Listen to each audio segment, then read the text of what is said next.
حضرت بہلول لکھتے ہیں کہ حج کیا ہے؟ حج کیا ہے؟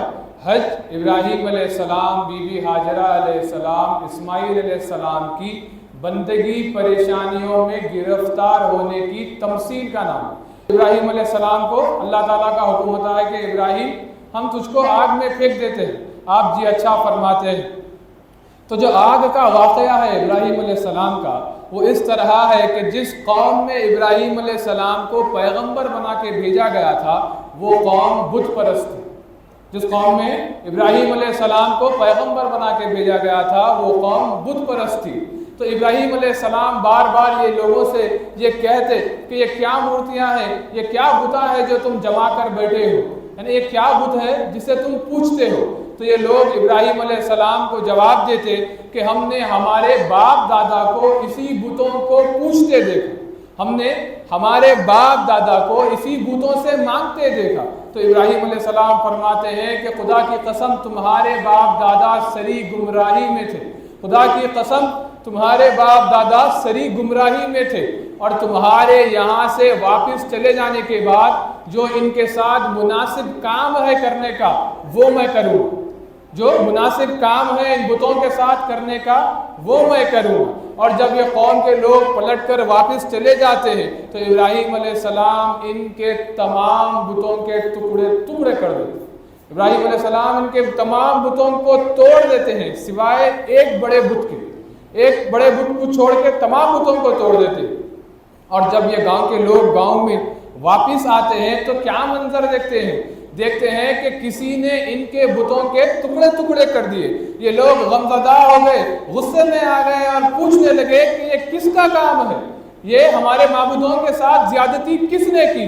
تو وہاں پہ کسی شخص نے بتایا کہ میں دیکھا ہوں، میں سنا ہوں کہ ایک نوجوان ہے ابراہیم نام کا، اس نے یہ کام انجام دیا۔ تو ابراہیم علیہ السلام کو بلایا گیا، اور جب ابراہیم علیہ السلام وہاں پر پہنچے تو ان سے سوال کیا گیا، کیا ابراہیم تم نے یہ کام کیا ہے؟ کیا تم نے ہمارے معبودوں کے ساتھ زیادتی کی ہے؟ تو ابراہیم علیہ السلام فرماتے ہیں، یہاں پر غور کیجئے، ابراہیم علیہ السلام فرماتے ہیں یہ جو تمہارا بڑا بت ہے نا، ابراہیم علیہ السلام کیا کرے، تمام بتوں کو توڑ دیے، ایک بت کو چھوڑ دیے۔ اور جب یہ لوگ سوال کرے تو آپ فرمائیں کہ یہ جو تمہارا بڑا بت ہے نا، شاید انہیں کراؤں گا، اس سے پوچھ لو۔ یعنی انداز کلام دیکھیے، انسان کو آئینہ بتانے کی کوشش دیکھیے کہ جو تمہارا بڑا بت ہے انہیں کراؤں گا، اس سے پوچھ لو۔ تو یہ لوگ اپنا سر جھکا کے شرمندگی سے یہ کہتے ہیں کہ ابراہیم تم خوب جانتے ہو یہ بولتے چلتے نہیں ہیں۔ دیکھیے کس انداز میں ابراہیم علیہ السلام یہ لوگوں کو آئینہ بتا دیے کہ یہ لوگ خود قبول لیے کہ یہ بت بولتے چلتے نہیں ہیں۔ اسی طرح پھر یہ لوگ بڑے غصے میں تھے تو یہ فیصلہ کرتے ہیں کہ اب ہمارے معبودوں کو جو ابراہیم علیہ السلام نے توڑ دیا، اب ابراہیم علیہ السلام سے بدلہ لینا۔ تو یہ فیصلہ ہوتا ہے کہ ابراہیم علیہ السلام کو آگ میں ڈال دیا جائے، ابراہیم علیہ السلام کو آگ میں ڈال دیا جائے، اور دشمن ابراہیم علیہ السلام کو آگ میں ڈالنے کے واسطے اتنی لکڑی جمع کرتے ہیں جتنی باضابطہ اس سے ایک پہاڑ بن جائے۔ جس وقت آگ کو روشن کر دیا گیا، فرشتے ابراہیم علیہ السلام کی مدد پر دوڑتے ہیں۔ دیکھیے اللہ کی آزمائش بھی ہے، دوسری طرف فرشتے بھی آ گئے۔ ابراہیم علیہ السلام سے فرشتے کہنے لگے کہ ابراہیم اگر آپ کہہ دو تو میں پہاڑ لڑا دوں گا، اس سے آگ بجھ جائے گی۔ دوسرا فرشتہ کہتا ہے کہ ابراہیم اگر آپ کہہ دو تو میں پانی برسا دوں گا، اس سے آگ بجھ جائے گی۔ ابراہیم علیہ السلام کا تقویٰ دیکھیے، ابراہیم علیہ السلام فرماتے ہیں کہ آپ اپنی مرضی سے آئے ہیں یا آپ کو اللہ تعالیٰ نے بھیجا ہے؟ تو فرشتے کہتے ہیں کہ ہم تو آپ کی ہمدردی میں آئے ہیں، ہم تو آپ کی مدد کرنے آئے ہیں۔ مگر ابراہیم علیہ السلام کہتے ہیں کہ میرے سب حال سے وہ واقف ہے، میرے سب حال سے وہ واقف ہے، اب بس یاد دہانی میری، یہ کہہ کر چپ ہو جاتے ہیں۔ دوسری طرف دشمن ابراہیم علیہ السلام کو ایک بڑے گلیر میں بٹھا دیتے ہیں، ایک بڑے گلیر میں بٹھا دیتے ہیں، اور اس گلیر کو زور سے گھما کر ابراہیم علیہ السلام کو آگ میں پھینک دیتے ہیں۔ ابھی ابراہیم علیہ السلام آگ میں گرے نہیں، اتنے میں اللہ سبحانہ وتعالیٰ آگ کو حکم دیتا ہے، یا نار کونی بردوں وسلام علی ابراہیم، اے آگ ابراہیم پر سلامتی کے ساتھ ٹھنڈی ہو جا، اور آگ ابراہیم پر سلامتی کے ساتھ ٹھنڈی ہو جاتی ہے۔ آپ کو آگ میں تو ڈالا گیا تھا مگر آپ کے جسم کا ایک بال نہ جلا سکے وہ لوگ۔ حضرت بحر العلوم محمد عبد القدیر صدیقی رحمۃ اللہ علیہ لکھتے ہیں کہ آگ تھی یا باغ تھا، یہ کن فیا کن والے کا معاملہ ہے۔ آگ تھی یا باغ تھا، یہ کن فیا کن والے کا معاملہ ہے۔ اسی طرح اللہ سبحانہ وتعالیٰ نے پھر سے آزمائش ابراہیم علیہ السلام سے لینے کی سوچی، اور ابراہیم علیہ السلام کو بڑی عمر میں اسماعیل علیہ السلام ہوئے، کافی عرصے کے بعد آپ کو اولاد ہوئی، دعاؤں کے بعد اولاد ہوئی۔ اس کے بعد اللہ سبحانہ تعالیٰ نے ابراہیم علیہ السلام کو پھر سے حکم دیا کہ ابراہیم تو مجھے چاہتا ہے یا اس بچے کو چاہتا ہے؟ تو ابراہیم علیہ السلام فرماتے ہیں کہ مالک میں تیرے سوا کسی کو نہیں چاہتا، مالک میں تیرے سوا کسی کو نہیں چاہتا۔ تو اللہ سبحانہ تعالیٰ کا پھر حکم ہوتا ہے ٹھیک ہے تو پھر اس بچے کو لے جا کر لق و دق میں چھوڑ دے، یعنی اس بچے کو لے جا کر جنگل میں چھوڑ دے جہاں چڑیا چو نہ کرے، کوہ کئی نہ کرے، ایسی جگہ لے جا کر چھوڑ دے نہ بندہ نہ بندے کی ذات ہو۔ تو ابراہیم علیہ السلام جی اچھا کہتے ہیں، اور بیوی ہاجرہ اور اسماعیل علیہ السلام کو لے جا کر مکے کے میدان میں چھوڑ دیتے، لے جا کر مکے کے میدان میں چھوڑ دیتے ہیں، اور پلٹ کر بھی نہیں دیکھتے کہ ان پر کیا گزرے، کیونکہ آپ کو اپنے رب پر اتنا بھروسہ ہے کہ میرا رب کبھی برا نہیں کر سکتا۔ تو آپ مکے کے میدان میں لے جا کر اسماعیل علیہ السلام اور بیوی ہاجرہ علیہ السلام کو چھوڑ دیتے۔ اسماعیل علیہ السلام بہت چھوٹی عمر تھی آپ کی، آپ پیاس سے تڑپ رہے۔ بیوی ہاجرہ صفا نامی پہاڑ پر جاتی ہے، وہاں سے مروہ نامی پہاڑ پر جاتی ہے، دیکھتی ہے کہ کہیں سے کوئی پانی نظر آ جائے، مگر کہیں سے بھی پانی نظر نہیں آتا۔ آپ یہاں سے وہاں چکر کاٹتی۔ اسماعیل علیہ السلام پیاس کی شدت میں زور سے زمین پہ لات مارتے ہیں اور زمین سے پانی نکلنا شروع ہو جاتا ہے۔ اللہ سبحانہ تعالیٰ کی قدرت دیکھیے کہ اسماعیل علیہ السلام زور سے زمین پہ پیر مارتے ہیں اور زمین سے پانی نکلنا شروع ہو جاتا ہے۔ پہلے حکم ہوا کہ بچے کو چھوڑاؤ جہاں چڑیا چو نہ کرے، کوہ کہیں نہ کرے۔ ابراہیم علیہ السلام چھوڑاتے ہیں، بچے کو پیاس لگ رہی، کہیں پانی نہیں ہے، پھر وہاں سے اللہ سبحانہ تعالیٰ نے زمین سے پانی نکال دیا، اور اسی پانی کو ہم زمزم کہتے ہیں۔ آگے اسماعیل علیہ السلام زمین پر زور سے لات مارتے ہیں اور زمین سے پانی نکلنا شروع ہو جاتا ہے۔ بیوی ہاجرہ کیا دیکھتی ہے کہ بچے کے پیروں تلے پانی ہے کہ ابلتا جا رہا ہے، اب بچے کو لے کر اڑ جاتی ہے اور وہاں پر ایک کٹا بنا دیتی ہے، پھر وہاں پر زمزم کا کنواں پیدا ہو گیا، اور وہاں پر پانی دیکھ دور سے چڑیا اور پرندے آنا شروع ہو گئے، جہاں دور سے پرندے اور چڑیا آنا شروع ہو گئے۔ اس کے بعد وہاں پر ایک پوری آبادی بس گئی، وہاں پر پوری ایک آبادی بس گئی، اور وہاں پر لوگ آنا شروع ہو گئے۔ اللہ تعالیٰ کی قدرت دیکھیے، دور ریگستان میدان جہاں کوئی نہ ہو، وہاں سے پانی بھی نکال دیے، وہاں چڑیا بھی آ گئی، وہاں لوگ بھی آ گئے۔ حضرت بحر العلوم محمد عبد القدیر صدیقی رحمۃ اللہ علیہ لکھتے ہیں کہ بچہ اب اسماعیل علیہ السلام اب بڑے ہوتے جا رہے ہیں، رسول اللہ صلی اللہ علیہ وسلم کے دادا ہونے والے ہیں، آپ صلی اللہ علیہ وسلم اسماعیل علیہ السلام کی ہی اولاد میں سے، اور آپ کے چہرے انور سے نور ہے کہ نکلتا جا رہا ہے۔ پھر اللہ کا حکم ہوتا ہے ابراہیم علیہ السلام کو، اللہ تعالیٰ ابراہیم علیہ السلام سے پوچھتے ہیں کہ ابراہیم بچہ کیسا ہے، کچھ معلوم ہے کیا؟ حکم ہوا تو آپ چھوڑ کر آ گئے تھے، پھر حکم ہوا اللہ سبحانہ تعالیٰ کا ابراہیم علیہ السلام کو کہ ابراہیم بچہ کیسا ہے، کچھ معلوم ہے کیا؟ ابراہیم علیہ السلام فرماتے ہیں کہ مالک تو دانا و بینا ہے، تو دور دور کا جاننے والا ہے، تجھے ضرور معلوم ہوگا۔ تو پھر اللہ تعالیٰ فرماتا ہے ٹھیک ہے جا دیکھ کر آ۔ ابراہیم علیہ السلام جاتے ہیں، اسماعیل علیہ السلام کو دیکھ کر تبھی محبت جوش کرتی ہے، یعنی جو محبت ایک باپ کو اپنے بیٹے سے ہوتی ہے وہ جوش کرتی ہے۔ اتنے میں اللہ سبحانہ تعالیٰ کا پھر سے حکم آتا ہے ابراہیم تو مجھے چاہتا ہے یا اسماعیل کو چاہتا ہے؟ ابراہیم علیہ السلام فرماتے ہیں کہ مالک میں تجھے چاہتا ہوں۔ پھر اللہ تعالیٰ حکم دیتا ہے ٹھیک ہے تو پھر اس بچے کو لے جا کر اس کے سر کو تن سے الگ کر دو۔ پہلے کہیں چھوڑ کر آنے کا حکم ہوا، آپ چھوڑ دیے، پھر جا کر ملنے کا حکم ہوا، آپ مل لیے، اس کے بعد پھر اب حکم ہو رہا ہے کہ لے جا کر بچے کو ذبح کر دو۔ ابراہیم علیہ السلام جی اچھا کہتے ہیں اور اسماعیل علیہ السلام کو اچھے کپڑے پہنا کر مینا مقام کی طرف لے جاتے ہیں۔ ایک گفتگو ہوتی ہے ابراہیم علیہ السلام اور اسماعیل علیہ السلام کے پاس، جس میں ابراہیم علیہ السلام اسماعیل علیہ السلام سے کہتے ہیں کہ بیٹے میں خواب میں دیکھا ہوں کہ میں تمہیں ذبح کر رہا ہوں، بیٹے میں تمہیں خواب میں دیکھا ہوں کہ میں تمہیں ذبح کر رہا ہوں، ذرا غور کرو، بتاؤ تمہاری اس پر کیا رائے ہے؟ تو بیٹے بھی اسماعیل علیہ السلام کیا جواب دیتے؟ بابا جان آپ کو جو حکم دیا گیا ہے آپ اس حکم کی تعمیل کیجئے، انشاءاللہ آپ مجھے صبر کرنے والوں میں پائیں، انشاءاللہ آپ مجھے صبر کرنے والوں میں پائیں۔ ابراہیم علیہ السلام اسماعیل علیہ السلام کو مینا مکان کی طرف لے جاتے ہیں۔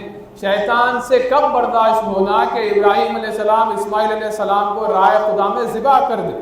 شیطان فوراً بی بی ہاجرہ کے پاس پہنچ جاتا ہے اور بولتا ہے کہ ہاجرہ ابراہیم اسماعیل کو کہاں لے جا رہے ہیں، کچھ معلوم ہے کیا؟ ہاجرہ ابراہیم اسماعیل کو کہاں لے جا رہے ہیں، کچھ معلوم ہے کیا؟ تو بی بی ہاجرہ فرماتی ہیں کہ کہیں کوئی شادی میں لے جا رہے ہوں گے، کہیں کوئی شادی میں لے جا رہے ہوں گے۔ تو شیطان بولتا ہے کہ نہیں اس کا گلا کاٹنے لے جا رہے ہیں۔ تو بی بی ہاجرہ فرماتی ہے کہ کیا قصور ہے اسماعیل کا؟ تو شیطان بولتا ہے کہ رب کا حکم ہے۔ تو بی بی ہاجرہ کا بھی ایمان دیکھیے، وہ فرماتی ہے کہ حکم خدا سے روکنے والا تو کون ہوتا ہے؟ تو معلوم شیطان ہے، لے کر مٹھی بھر کنکر لے کر اس کو مارتی ہے۔ دیکھیے یہاں پر ماں کی محبت بھی ہے مگر حکم خدا سے بڑھ کے کچھ بھی نہیں ہے، آپ مٹھی بھر کنکر لے کر شیطان کو پھینک کر مارتی ہے۔ اب ایک جگہ دال نہیں گلی تو پہنچ گیا دوسری طرف اسماعیل علیہ السلام کے پاس، اور اسماعیل علیہ السلام سے بولنے لگا کہ اے حسن و جمال کے دیوتا، اے حسن و جمال کے دیوتا ابراہیم تم کو کہاں لے جا رہے ہیں؟ تو اسماعیل علیہ السلام فرماتے ہیں کہ کہیں کوئی دعوت شادی میں لے جا رہے ہوں گے۔ تو شیطان بولتا ہے کہ نہیں تمہیں ذبح کرنے لے جا رہے ہیں، تمہارا گلا کاٹنے لے جا رہے ہیں۔ اسماعیل علیہ السلام فرماتے ہیں کہ میرا کیا قصور ہے؟ تو وہی بولتا ہے شیطان کہ حکم خدا ہے، حکم رب ہے۔ تو اسماعیل علیہ السلام بھی یہی فرماتے ہیں کہ حکم رب سے روکنے والا تو کون ہوتا ہے، اور مٹھی پر کنکر لے کر اس کو مارتے ہیں اور وہ وہاں سے بھی بھاگ جاتا ہے۔ اب دو جگہ کوشش کر لیا، کچھ بات نہیں بنی، تو اب پہنچ گیا ابراہیم علیہ السلام کے پاس۔ ابراہیم علیہ السلام کے پاس پہنچ کے بولتا ہے کہ اے بڑے میاں بچے کو، بیٹے کو کہاں لے جا رہے ہو؟ اے بڑے میاں بیٹے کو کہاں لے جا رہے ہو؟ تو ابراہیم علیہ السلام فرماتے ہیں کہ ذبح کرنے لے جا رہا ہوں، ذبح کرنے لے جا رہا ہوں۔ شیطان بولتا ہے کہ شاید آپ کو وحی ہوئی ہوگی، یعنی آپ کو اللہ کی طرف سے وحی ہوئی ہوگی۔ تو ابراہیم علیہ السلام فرماتے ہیں کہ نہیں میں خواب میں دیکھا، میں خواب میں دیکھا۔ تو شیطان بولتا ہے کہ خواب و خیال کا کیا اعتبار، یعنی خواب تو کچھ بھی آ سکتا نا بھائی، خواب تو کچھ بھی آ سکتا۔ مگر ابراہیم علیہ السلام اس کو جواب دیتے ہیں، بولتے ہیں کہ میں پیغمبر ہوں، میں پیغمبر ہوں، میرا خواب بھی رویا صادقہ ہوتا ہے، میرا خواب بھی سچا ہوتا ہے۔ یہ کہہ کر اس کو مٹھی بھر کنکر لے کر مارتے ہیں اور وہ وہاں سے بھی بھاگ جاتا ہے۔ یہ وہی شیطان ہے جس کو ہم دوران حج کنکر مارتے، یہ وہی شیطان۔ مینا مقام پہنچ گئے، بیٹے کو اندھا لٹا دیتے ہیں، اپنی آنکھوں پر آپ ابراہیم علیہ السلام پٹی باندھ لیتے ہیں، پٹی باندھ لیتے ہیں اور شرا لے کر زور ڈالتے ہیں، شرا لے کر زور ڈالتے ہیں۔ اتنے میں ہی اللہ رب العالمین کی رحمت جوش کرتی ہے اور اسماعیل علیہ السلام کی جگہ دمبا آ جاتا ہے۔ ابراہیم علیہ السلام آنکھوں سے پٹی ہٹاتے ہیں تو کیا دیکھتے ہیں؟ دیکھتے ہیں کہ اسماعیل علیہ السلام کی جگہ دمبا آ گیا، اور وہ اسماعیل علیہ السلام کو نہیں دمبے کو ذبح کر رہے ہیں۔ آسمان سے آواز آتی ہے کہ ابراہیم تم نے اپنے خواب کو سچ کر دکھایا، مبارک ہو۔ ابراہیم علیہ السلام یہ سن کر اٹھتے ہیں، بیٹے کو بھی اٹھا لیتے ہیں اور اپنی اس کامیابی کا جشن مناتے ہیں۔ عزیز دوستو، بزرگوں، کیسی محبت، کیسا ایمان، کیسا تقوی ابراہیم علیہ السلام کا کہ اللہ سبحانہ تعالیٰ پر کامل بھروسہ، توکل اللہ۔ پہلے حکم آیا کہ لے جا کر بچے کو وہاں چھوڑ دو جہاں کوئی نہ ہو، پھر حکم آیا کہ بچے کو لے جا کر ذبح کر دو۔ آپ جی اچھا فرماتے ہیں اور بچے کو لے جاتے ہیں ذبح کرنے کے لیے۔ تو ابراہیم علیہ السلام کا کیسا تقوی، کیسی محبت، کیسا ایمان ہے کہ پہلے حکم آیا کہ ہم تجھ کو آگ میں ڈال دیتے ہیں، آپ جی اچھا کہتے ہیں۔ پھر حکم آیا، بڑی آرزو تمنا کے بعد بیٹا ہوتا ہے تو حکم ہوتا ہے کہ بیٹے کو لے جا کر ایسی جگہ چھوڑ دو جہاں بندہ نہ بندے کی ذات۔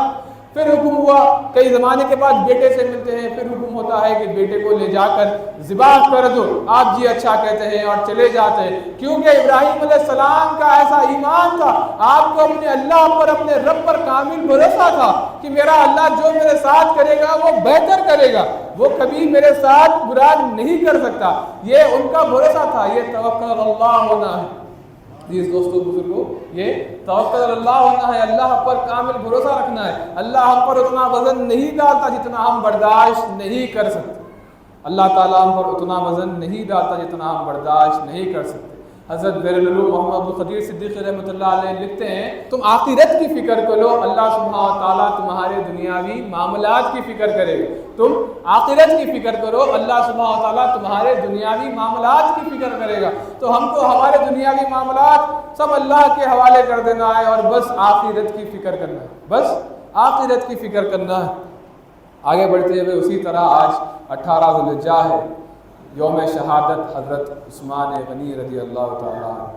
حضرت عثمان غنی رضی اللہ تعالیٰ عنہ اسلام کی تاریخ کے تیسرے خلیفہ، اسلام کی تاریخ کے تیسرے خلیفہ ہیں، اور آپ داماد رسول اللہ صلی اللہ علیہ وسلم، آپ داماد رسول اللہ صلی اللہ علیہ وسلم ہیں۔ آپ کو ذو النورین بلایا جاتا ہے، کیا بلایا جاتا ہے؟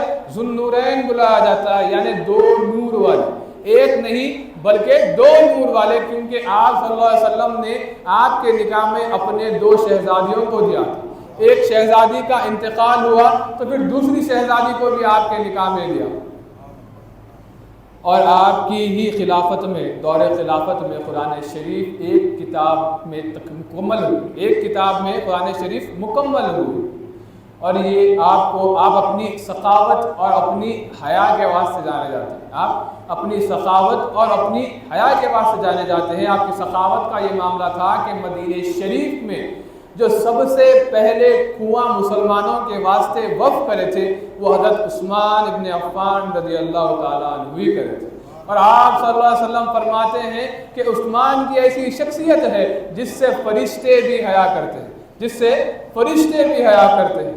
اس دوستوں بزرگوں، یہ اہل بیت مصطفیٰ صلی اللہ علیہ وسلم، صحابہ، تابعین، تبع تابعین کا صدقہ ہے کہ اسلام آج یہ بلندیوں پر پہنچا ہے، اسلام یہ بلندیوں پر پہنچا ہے، ان کی محنت، ان کی جستجو ہے۔ اسی طرح ان کے بعد تبع تابعین کے بعد جس نے اسلام کے پرچم کو آگے لے گیا وہ اولیاء اللہ، وہ اللہ کے ولی ہے جس نے اسلام کے پرچم کو مزید آگے لے گئے۔ کوئی ادارہ یا کوئی مدرسہ اتنا اسلام نہیں پھیلایا جتنا اولیاء اللہ اسلام پھیلائے۔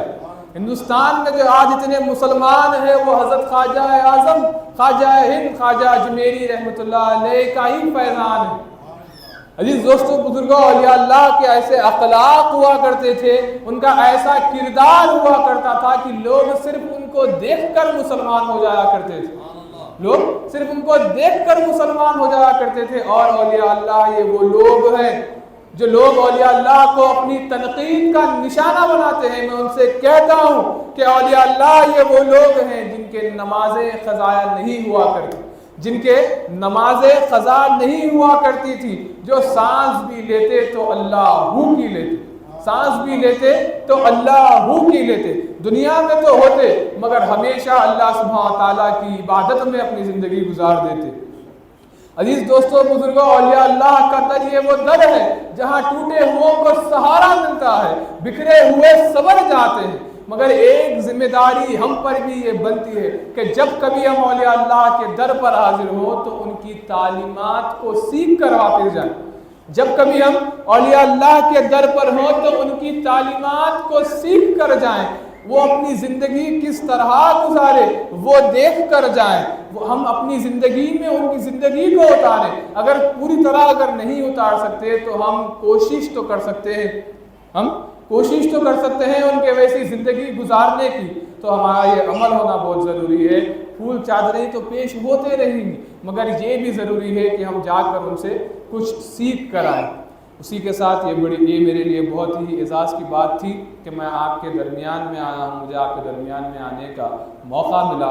اللہ سبحانہ تعالیٰ کی بارگاہ میں دعا ہے کہ اے میرے مالک، اے پروردگار جہاں کہیں مسلمان پریشان حال ہے، اے میرے مولا تو ان کی جان و مال و آبرو کی حفاظت فرما، اے مولا تو فلسطین کے لوگوں کی حفاظت فرما، اے مولا تو جہاں مسلمان پریشان ہیں میرے مولا تو ان کی حفاظت فرما، ہمارا خاتمہ بالخیر کر، ہم گناہگار بندوں کے گناہوں کو معاف فرما میرے مولا، تو ہی تو معاف کرنے والے میرے مولا، تو ہی تو دینے والا ہے میرے مولا، ہم تجھ سے نہیں تو کس سے مانگیں گے میرے مولا۔ ہمارے سارے دعاؤں کو آقا محمد مصطفیٰ صلی اللہ علیہ وسلم کے صدقے طفیل میں کے وسیلے سے قبول فرما۔ وآخر الدعوانا الحمدللہ رب العالمین۔ السلام علیکم ورحمۃ اللہ وبرکاتہ۔